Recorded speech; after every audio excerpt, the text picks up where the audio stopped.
हौसला तुम चील सा रखना, बारिश से तुम कभी न डरना, उड़ना तुम बादलों से भी ऊपर, इतनी ऊंची अपनी उड़ान रखना। हेलो फ्रेंड्स, कैसे हैं आप सब? आशा करते हैं आप लोग स्वस्थ मस्त तंदुरुस्त होंगे। तो आज बात करने वाला हूं 9 दिसंबर दिन शनिवार के करंट अफेयर्स की।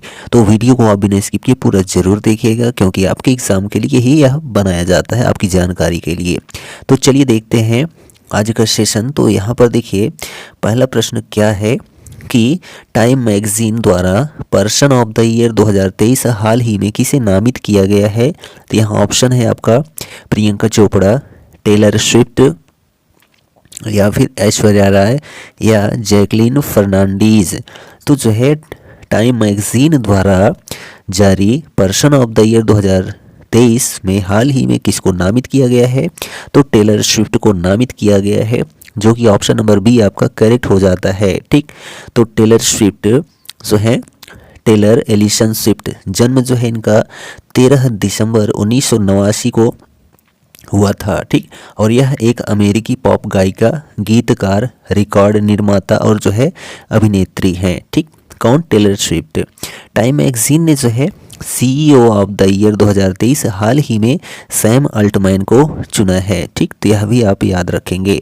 दूसरा प्रश्न देखिए क्या कहता है, माउंट मेरापी में हाल ही में विस्फोट हुआ है, यह किस देश में स्थित है?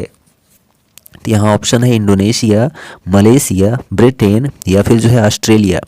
तो माउंट मेरापी में हाल ही में विस्फोट हुआ है, यह इंडोनेशिया देश में स्थित है। तो यहाँ ऑप्शन नंबर ए आपका करेक्ट हो जाता है। ठीक, तो माउंट मेरापी एक ज्वालामुखी पर्वत शिखर है जो इंडोनेशिया के जावा द्वीप के केंद्र पर स्थित है। वह भी एक सक्रिय ज्वालामुखी है, माउंट मेरापी। ठीक, चलिए नेक्स्ट क्वेश्चन है, आईसीसी ने T20 विश्व कप 2024 का लोगो लॉन्च किया है, यह कहां पर आयोजित किया जाएगा? तो यानी कि T20 विश्व कप 2024 कहाँ आयोजित किया जाएगा? यहाँ ऑप्शन है आपका वेस्ट इंडीज़, यूएसए, भारत, या फिर ए और बी दोनों। तो आईसीसी ने T20 विश्व कप 2024 का लोगो लॉन्च किया है, यह जो है वेस्ट इंडीज़ और जो है यूएसए में जो है आयोजित किया जाएगा। तो यहाँ ऑप्शन नंबर डी आपका करेक्ट हो जाता है। ठीक, तो एक पैटर्न वेस्ट इंडीज के ताड़ के पेड़ों के साथ साथ संयुक्त राज्य अमेरिका की धारियों का संदर्भ देता है, जो 2024 में आईसीसी पुरुष T20 वर्ल्ड कप के मेज़बान हैं। लोगो जो है T20 विश्व क्रिकेट के आवश्यक घटकों का प्रतिनिधित्व करता है, जिसमें बल्ले, गेंद और एनर्जी का एक क्रिएटिव मिक्सर है, जो T20 क्रिकेट के कोर एलिमेंट्स को जो है दर्शाता है। ठीक, नेक्स्ट क्वेश्चन है 4th नंबर की मेरा गांव मेरी धरोहर प्रोजेक्ट हाल ही में किस मंत्रालय के द्वारा चलाया जा रहा है? यहाँ ऑप्शन है खेल मंत्रालय, शिक्षा मंत्रालय, संस्कृति मंत्रालय, या फिर जो है स्वास्थ्य मंत्रालय। तो मेरा गांव मेरी धरोहर प्रोजेक्ट जो है हाल ही में संस्कृति मंत्रालय के द्वारा चलाया जा रहा है। तो यहाँ ऑप्शन नंबर सी आपका करेक्ट हो जाता है। ठीक, तो संस्कृति मंत्रालय ने इंदिरा गांधी राष्ट्रीय कला केंद्र के समन्वय से राष्ट्रीय सांस्कृतिक मानचित्रण मिशन के तहत मेरा गांव मेरी धरोहर परियोजना शुरू की है। ठीक, चलिए नेक्स्ट क्वेश्चन है 5 नंबर कि उत्तराखंड वैश्विक निवेशक शिखर सम्मेलन 2023 का उद्घाटन हाल ही में किसके द्वारा किया गया है? यहाँ ऑप्शन है द्रौपदी मुर्मू, नरेंद्र मोदी, अमित शाह, या फिर पुष्कर सिंह धामी। तो उत्तराखंड वैश्विक निवेशक शिखर सम्मेलन 2023 का उद्घाटन हाल ही में प्रधानमंत्री नरेंद्र मोदी के द्वारा किया गया है। ठीक, तो यहाँ पर जो ऑप्शन नंबर आपका बी है वह करेक्ट हो जाता है। ठीक, तो वन अनुसंधान संस्थान देहरादून में 2 दिवसीय कार्यक्रम संपन्न हुआ, जिसकी थीम थी पीस टू प्रॉस्पेरिटी। ठीक, चलिए नेक्स्ट क्वेश्चन है 6 नंबर, अंतर्राष्ट्रीय गीता महोत्सव 2023 का आयोजन हाल ही में कहाँ शुरू हुआ है? यहाँ ऑप्शन है पंजाब, हरियाणा, उत्तर प्रदेश, या फिर जो है उत्तराखंड। तो अंतर्राष्ट्रीय गीता महोत्सव 2023 का आयोजन हाल ही में हरियाणा में शुरू हुआ है। तो यहाँ जो ऑप्शन नंबर आपका बी है वह करेक्ट हो जाता है। ठीक, तो अंतर्राष्ट्रीय गीता महोत्सव 2023 का शिल्प और सरस मेला 7 से 24 दिसंबर तक चलेगा। कहाँ पर? हरियाणा के कुरुक्षेत्र में। ठीक, अंतर्राष्ट्रीय गीता महोत्सव 2023 का सरस और शिल्प मेला जो है 7 दिसंबर से शुरू हो गया है। इसका शुभारंभ जो है राज्यपाल बंडारू दत्तात्रेय ने किया है। ठीक, चलिए नेक्स्ट क्वेश्चन है 7 नंबर।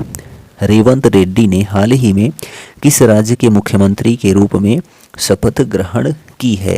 तो यहाँ ऑप्शन देखिए, मिजोरम, छत्तीसगढ़, राजस्थान या फिर जो है तेलंगाना। तो इन सभी जगह पर अभी हाल ही फिलहाल में चुनाव संपन्न हुआ है। ठीक है, और इनमें एक राज्य और आ जाता है मध्य प्रदेश। इन सभी राज्यों में जो है चुनाव हुआ है, जिसमें मिजोरम और जो है तेलंगाना में भाजपा सरकार नहीं बनी है। ठीक है, जबकि मध्य प्रदेश, छत्तीसगढ़ और राजस्थान में भाजपा सरकार बनी है। ठीक है, तो रेवंत रेड्डी ने हाल ही में किस राज्य के मुख्यमंत्री के रूप में शपथ ग्रहण की है? तो यहाँ पर जो ऑप्शन आपका करेक्ट होता है ऑप्शन नंबर डी जो है तेलंगाना। ठीक, चलिए, और तेलंगाना के जो क्या कहते हैं राज्यपाल हैं वर्तमान में, वह तेलंगाना के तमिलिसाई सौंदरराजन हैं। ठीक है, राज्यपाल। और इसके पहले जो मुख्यमंत्री थे के चंद्रशेखर राव थे। कहाँ के? तेलंगाना के। ठीक है, चलिए 8th नंबर क्वेश्चन है, क्या कहता है कि CII sports business leader of the year 2023 से हाल ही में किसे सम्मानित किया गया है? यहाँ ऑप्शन है सौरभ गांगुली, रोजर विन्नी, जय शाह या फिर अनुराग ठाकुर। तो CII sports business leader of the year 2023 से हाल ही में जय शाह को सम्मानित किया गया है। तो ऑप्शन नंबर सी आपका करेक्ट हो जाता है। ठीक, तो भारतीय क्रिकेट कंट्रोल बोर्ड BCCI के सचिव जय शाह को CCI स्पोर्ट्स बिजनेस अवार्ड्स में sports business leader of the year 2023 से सम्मानित किया गया है। भारतीय खेल प्रशासन में जय शाह यह सम्मान पाने वाले पहले व्यक्ति हैं। जय शाह वर्तमान में एशियन क्रिकेट काउंसिल के अध्यक्ष हैं। ठीक, चलिए 9 नंबर क्वेश्चन है, भारत किस देश की सीमा से सटे नमक रेगिस्तान में दुनिया की सबसे बड़ी नवीकरणीय ऊर्जा परियोजना का निर्माण कर रहा है? यहाँ ऑप्शन है पाकिस्तान, बांग्लादेश, नेपाल या फिर जो है अफगानिस्तान। तो भारत जो है किस देश की सीमा से? तो पाकिस्तान देश की सीमा से सटे नमक रेगिस्तान में दुनिया की सबसे बड़ी नवीकरणीय ऊर्जा परियोजना का निर्माण कर रहा है। तो यहाँ ऑप्शन नंबर ए आपका करेक्ट हो जाता है। ठीक, 10 नंबर क्वेश्चन देखिए, वर्ल्ड ऑफ स्टैटिक्स के अनुसार दुनिया का सबसे सुरक्षित शहर कौन सा है? तो यहाँ ऑप्शन है पेरिस, टोक्यो, कोलकाता या फिर बीजिंग। तो वर्ल्ड ऑफ स्टैटिक्स के अनुसार दुनिया का सबसे सुरक्षित शहर जो है वह जापान का टोक्यो है। ठीक है, जापान का टोक्यो। तो यहाँ जो ऑप्शन नंबर आपका बी है वह करेक्ट हो जाता है। और भारत का सबसे सुरक्षित शहर जो है वह कोलकाता है। ठीक है, तो यह भी आप याद रखेंगे। नेक्स्ट क्वेश्चन है, किस देश ने डेब्ट ट्रीटमेंट प्लान पर भारत और पेरिस क्लब ऋणदाताओं के समूह के साथ सैद्धांतिक समझौता हासिल किया है? यहाँ ऑप्शन है बांग्लादेश, नेपाल या फिर जो है श्रीलंका या म्यांमार। ठीक है, तो किस देश ने? तो यहाँ पर जो ऑप्शन आपका सी है श्रीलंका। ठीक है, श्रीलंका देश ने डेब्ट ट्रीटमेंट प्लान पर भारत और पेरिस क्लब ऋणदाताओं के समूह के साथ सैद्धांतिक समझौता हासिल किया है। यहाँ ऑप्शन नंबर सी आपका करेक्ट हो जाता है। ठीक, नेक्स्ट क्वेश्चन है, ICC T20 में नंबर 1 गेंदबाज कौन बने हैं? यहाँ ऑप्शन है मुकेश कुमार, बहरीन ड्रॉप, दीपक चहर या फिर जो है रवि बिश्नोई। तो ICC T20 में नंबर 1 गेंदबाज हाल ही में जो बने हैं रवि बिश्नोई बने हैं। तो यहाँ ऑप्शन नंबर डी आपका करेक्ट हो जाता है। ठीक, नेक्स्ट क्वेश्चन है, केंद्रीय विश्वविद्यालय संशोधन विधेयक 2023 लोकसभा में कब पेश किया गया था? तो ऑप्शन है आपका 2 दिसंबर, 4 दिसंबर, 3 दिसंबर या फिर जो है 6 दिसंबर। तो केंद्रीय विश्वविद्यालय संशोधन विधेयक 2023 लोकसभा में जो है 4 दिसंबर को जो है पेश किया गया था। तो यहाँ जो ऑप्शन नंबर आपका बी है वह करेक्ट हो जाता है। नेक्स्ट क्वेश्चन है 14 नंबर कि रिजर्व बैंक ऑफ इंडिया यानी आरबीआई ने नियामक अनुपालन में कमियों के लिए कितने सहकारी बैंकों पर मौद्रिक दंड लगाया है। तो यहाँ ऑप्शन है 3, 5, 4 या फिर 7। तो रिजर्व बैंक ऑफ इंडिया ने जो है नियामक अनुपालन में कमियों के लिए कुल 4 बैंकों पर, ठीक है, कुल 4 सहकारी बैंकों पर मौद्रिक दंड लगाया है। तो यहाँ ऑप्शन नंबर सी आपका करेक्ट हो जाता है। ठीक, चलिए एक्स्ट्रा फैक्ट्स में देख लेते हैं। तो मिजोरम के नए मुख्यमंत्री हाल ही में कौन बनेंगे या बने हैं, तो लाल दुधोहा बने हैं। ठीक है, कौन, तो मिजोरम के जो है नए मुख्यमंत्री कौन बने हैं, लाल दुहोमा, ठीक है, जेपीएम पार्टी से। तो मिजोरम के जो राज्यपाल हैं वर्तमान में हरिबाबू कंपनपति हैं, ठीक है, कहाँ के, मिजोरम के। और मुख्यमंत्री जो हैं लाल दुहोमा बने हैं, जो कि हाल ही में चुनाव हुआ और जेपीएम पार्टी से, जेडपीएम पार्टी से संबंध इनका है।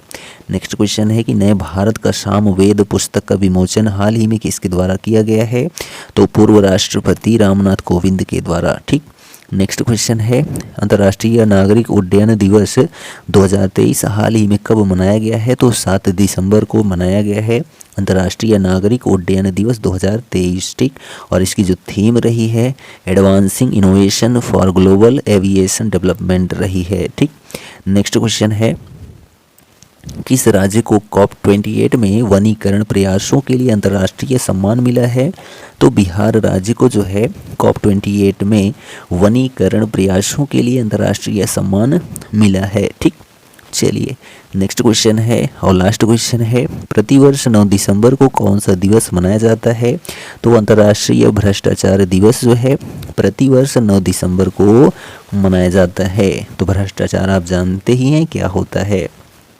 तो 9 दिसंबर को पूरी दुनिया भर में अंतर्राष्ट्रीय भ्रष्टाचार दिवस मनाया जाएगा। इस दिन का जो है मुख्य उद्देश्य यह है कि पूरी दुनिया से भ्रष्टाचार खत्म हो। इसे लेकर जो है कई देशों में जागरूकता अभियान चलाए जाते हैं ताकि लोगों के बीच एक सकारात्मक पहल हो और लोग भ्रष्टाचार को बढ़ावा न दें, बल्कि उन लोगों को बेनकाब करने में जो भ्रष्ट हैं। भ्रष्टाचार एक सामाजिक समस्या के खिलाफ संघर्ष का एक हिस्सा है। इसका उद्देश्य जो है एकमात्र ईमानदार और न्यायपूर्ण समाज की दिशा में कदम उठाना है। ठीक, और इसकी शुरुआत जो है 31 अक्टूबर 2003 को पूरी दुनिया भ्रष्टाचार के खिलाफ एक मंच यानी कि संयुक्त राष्ट्र कन्वेंशन पहुंच और इसी दिन से इसे मनाया जाने लगा। ठीक, अंतर्राष्ट्रीय भ्रष्टाचार दिवस। तो यह जो हमारा सेशन है 9 दिसंबर का कंप्लीट हो जाता है। वीडियो कैसा लगा कमेंट करके ज़रूर बताइए और यदि चैनल पर नए हैं तो चैनल को सब्सक्राइब करना ज़रूर मत भूलें। मिलेंगे नेक्स्ट वीडियो में, तब तक के लिए जय हिंद।